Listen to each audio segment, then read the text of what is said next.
तो कुछ सेकंड रुकिए, क्योंकि इजराइल का अगला बम रास्ते में ही है। कुछ सेकंड बाद होता है इससे भी कई गुना बड़ा धमाका। पूरा गाजा अंधेरे में डूब जाता है। एक बार फिर धमाका देखिए, ये किसी भी टारगेट के पर खदशे उड़ा सकता है।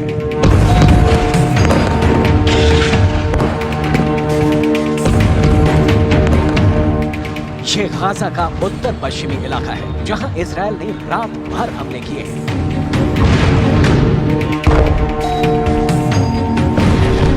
छोटे बड़े धमाके होते रहे।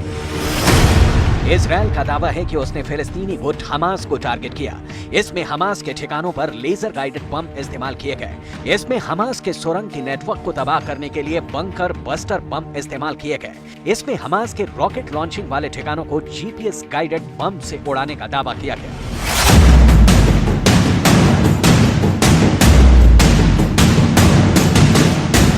अब ऐसे वक्त में इजराइल से फिलिस्तीन का बदला लेने वाली एंट्री हो चुकी है।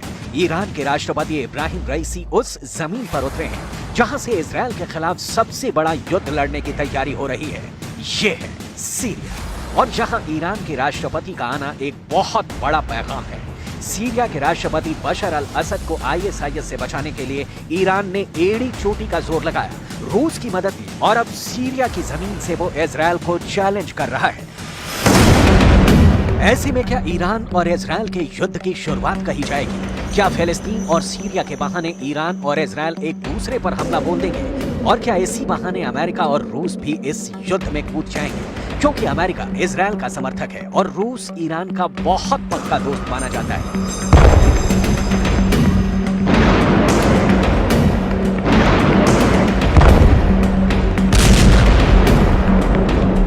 इन सवालों के जवाब आपको इजराइल के हमलों से मिलेंगे, जिसके टारगेट पर फिलिस्तीन का हमास संगठन है।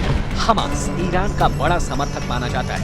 ईरान हमास को भी फंड देता है। जब हमास ने इजराइल पर रॉकेट दागे तो आसमान में धुएं की लकीर देखी जा सकती है। रात में ये हमले और खतरनाक हो गए। पहला रॉकेट, दूसरा रॉकेट,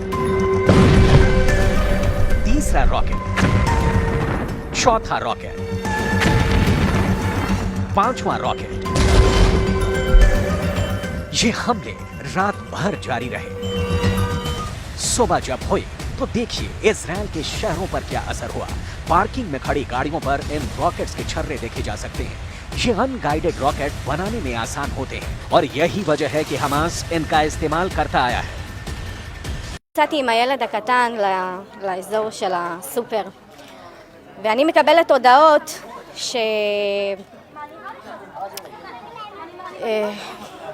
עוטף עזה, כאילו להיות במרחבים מוגנים, כי הבנתי שכאילו הולך להיות משהו. אז אספתי הכל, לקחתי את הילד, ובדרך לבית לא היה צבע אדום, אנחנו שמענו פשוט פיצוצים, רק אחר כך צבע אדום. אני באתי מפה, אני רואה פה מלא מלא עשן. באה לפתוח את השער, אני לא יכולה. כי מכל האבנים, כן, זה היה דלת נייר. इसमें कोई शक नहीं कि इजराइल के प्रधानमंत्री बेंयामिन नेतन्याहू बहुत प्रेशर में हैं। उनके खिलाफ पहले ही इजराइल में प्रदर्शन हो रहे हैं और अब फिलिस्तीन को लेकर जो तनाव फैला है उसमें ईरान की एंट्री हो चुकी है। लेकिन इजराइल हमेशा की तरह कमजोर नहीं दिखना चाहता और वो इसका जवाब गाजा पर भारी बमबारी के साथ दे रहा है।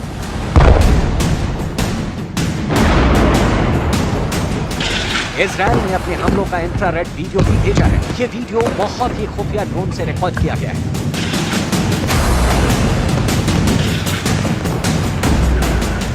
इजराइल ने पहला धमाका किया, इजराइल ने दूसरा ब्लास्ट किया, इजराइल ने तीसरा धमाका भी करके दिखाया। इजराइल हमास के टारगेट पर पिन पॉइंट अटैक कर रहा है। इजराइल का दावा है कि हमास के कई अड्डे तबाह कर दिए गए हैं, कई सुरंग ढहा दी गई हैं और वो ठिकाने अब उड़ा दिए गए हैं जहां से लगातार इजराइल के शहरों पर रॉकेट बरसाए गए। अब अचानक इजराइल और फिलिस्तीन के बीच ये रॉकेटबाजी और फिर बमबारी का दौर क्यों शुरू हो गया, इसे समझने की जरूरत है।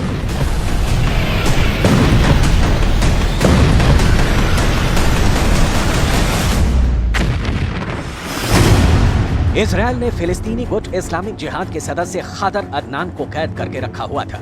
45 वर्ष का खादर अदनान भूख हड़ताल पर था और इसी वजह से उसकी मौत हो गई। इसी से गुस्साए फिलिस्तीन का पहला प्रदर्शन शुरू हुआ और हमास जैसे संगठनों ने इजरायल पर रॉकेट बरसाने शुरू कर दिए।